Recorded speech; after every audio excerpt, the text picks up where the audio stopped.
Welcome to the deep dive. Today we're getting into generative grammar. Right, that's the sort of hidden rule book our brains use for sentences. Exactly.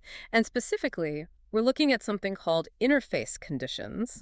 Which is all about how syntax, that underlying structure, connects with meaning, semantics, and also sound phonology. So our mission for you listening is to kind of unpack these connections. Why do some sentences feel right and others just don't work? Yeah, what makes it all tick? So maybe we should start right there.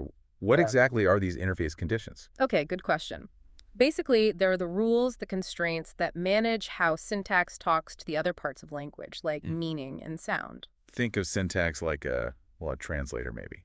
It needs to get the structure across accurately into both meaning and pronunciation. Yeah, like a bridge between the structure and everything else, a double handshake almost. Okay, so let's talk about syntax and meaning first. How does structure actually shape what we understand? Well, it's usually quite direct, but sometimes. Sometimes it's tricky. Any examples come to mind? Sure, how about something like John is easy to please? Ah, good one. So structurally, John looks like the subject, right? Like he's doing something. But the meaning. The meaning is that someone else finds it easy to please John. He's the one being pleased. Exactly. That little gap there between the surface structure and the actual meaning, that's a syntax-semantics mismatch. Interface conditions help explain that. Right, they help us figure out how we still get the intended meaning despite the surface ambiguity. Okay, so building on that, what about the sound side? How does sentence structure connect with how we actually, say things? That's the syntax-phonology interface. The most obvious link is word order, of course. Syntax sets the order, and that directly shapes the sounds. But it's more than just word order, isn't it? It's also about rhythm, pauses. Definitely. Prosodic boundaries, the little pauses or shifts in pitch. Think about saying a big red ball. You naturally pause after big. Exactly. And that pause often lines up neatly with the underlying syntactic chunks. And intonation, like the melody of our speech. Can that help clarify structure? Oh, absolutely. Intonation is huge. Take a simple question. You saw him versus you saw him. Different emphasis, different focus. Right. The stress changes where the listener's attention goes, potentially highlighting different structural interpretations or implications, even with the same words. Okay, so the sources mention LF and PF. Can we unpack those quickly? What are they about? Sure. LF is logical form. Think of it as the syntactic output that's optimized for semantic interpretation.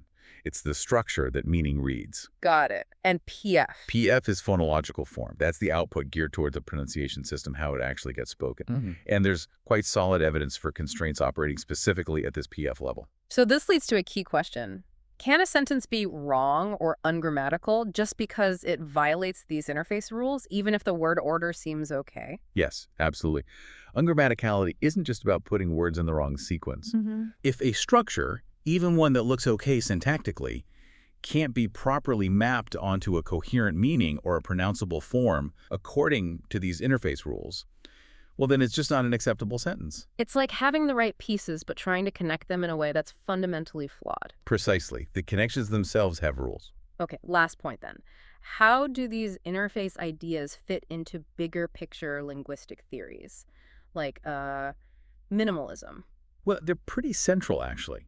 Minimalism, as a framework, tends to assume that language is designed, you could say, for optimal efficiency. Meaning it assumes the connections between syntax, semantics, LF, and phonology, PF, are as direct and simple as possible. The grammar is sort of stripped down to essentials needed for these interfaces. So the whole system is geared towards making these connections work smoothly. That's a key idea, yes. Understanding these interfaces gives us real insight into why language is structured the way it is. It's all about that intricate link between structure, meaning, and sound. It really shows how deeply connected everything is. Okay, so to wrap up. The big takeaway is that syntax isn't isolated. It's constantly interacting with meaning and sound through these crucial interface conditions. Right. And maybe a final thought for you listening. Next time you're talking, pay attention to how just a tiny shift in emphasis or a slight pause changes how someone understands you.